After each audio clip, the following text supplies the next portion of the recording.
Bonjour à tous, dans une vidéo précédente je vous avais présenté ce lance-grenade, le M052 de chez Syma, que je me suis procuré sur le site Gunfire. Je l'ai commandé en même temps que ces deux grenades, des grenades de 40 mm d'airsoft, tout à fait standard. Donc maintenant je vais pouvoir vous faire un petit retex à son sujet, et puis également vous parler de ces grenades.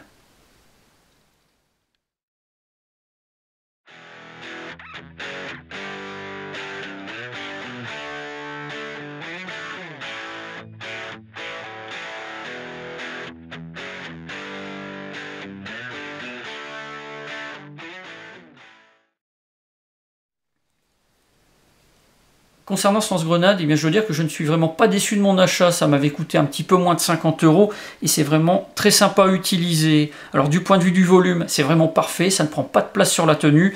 Du point de vue du poids, c'est quelque chose qui reste quand même un petit peu lourd dans la mesure où on a quand même pas mal de métal.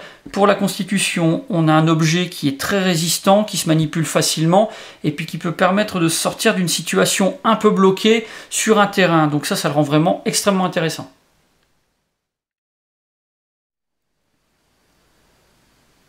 L'efficacité et les performances d'un lance-grenade, ça va dépendre des munitions qu'on va utiliser avec. J'ai choisi deux grenades de 96 000 de capacité. Alors ce sont des grenades qui valent environ 27 € pour ce qui est de la marque. Sur le culot, c'est marqué PPS.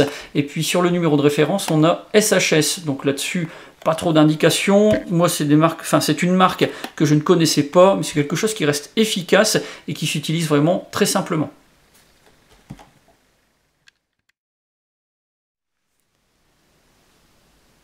Ce genre de munition est assez facile à utiliser, néanmoins il y a quelques précautions à prendre. Sur le dessus, vous allez avoir des orifices, ce sont les entrées des colonnes dans lesquelles vont être placées les billes. Vous allez pouvoir les insérer à la main ou alors avec un BB loader. Elles vont s'empiler les unes au-dessus des autres et ici vous avez une rainure dans laquelle se trouve un élastique. C'est cet élastique qui va bloquer les billes à l'intérieur de la munition. Toutes celles qui seront entre l'élastique et l'orifice ne seront pas maintenues, donc ce n'est pas nécessaire de remplir jusqu'au bout, sinon les billes elles vont tomber quand vous allez manipuler la grenade.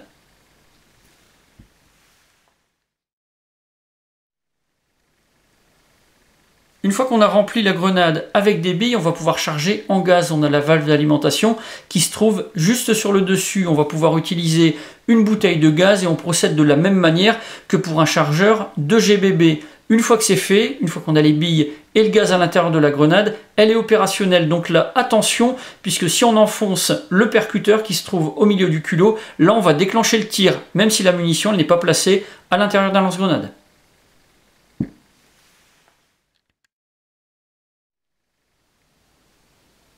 Avec ces grenades, j'utilise ce gaz et des billes de 0,25 g. Alors pour ce qui est de ce genre de munitions, il n'est pas nécessaire d'utiliser avec des billes de haute qualité qui bien souvent coûtent un petit peu plus cher que la moyenne. Une fois que la bille elle quitte la grenade, elle n'est pas guidée par un canon, ça part dans tous les sens et il n'y a pas trop de différence de performance qu'on choisisse des billes premier prix ou des billes haut de gamme.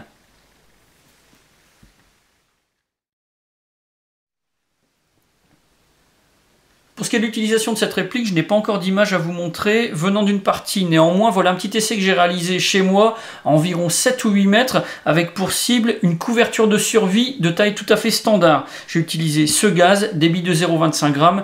Voilà le résultat.